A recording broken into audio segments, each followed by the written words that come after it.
Isso acontece em pequena escala, de forma biológica, quando o nitrogênio da atmosfera se transforma em óxidos de nitrogênio pela ação de descargas elétricas. Relâmpagos.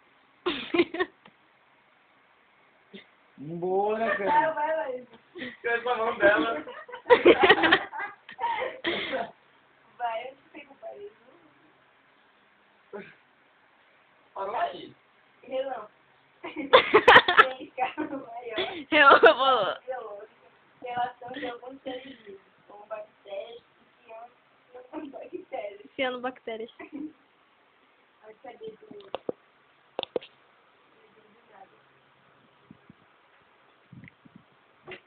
Muito, tem que estudar como esse mundo faz. Mano, que... Tá filmando. Vem aí. Tá aí, nitrificação. Cadê? Embaixo. Embora alguns vegetais incorporem nitrogênio diretamente da amônia, a maioria o faz na forma de nitrato. A nitrificação é a transformação de nitrogênio fixado em nitrito e nitrato. Esses processos são realizados pelas bactérias nitrificantes dos gêneros Nitrosomonas e Nitrobacter, respectivamente.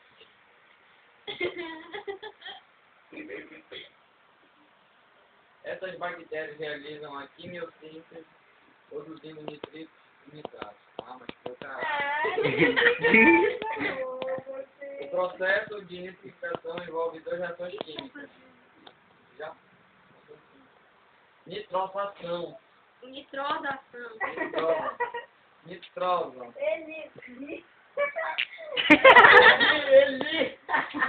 Lê o outro lá. E o Aqui, ó. Você é doida. Tu não quer saber a reação? Bora vá. Ei, tá bom já. Ei, Breves. Deixa eu dar o pause aí. Não, já vou.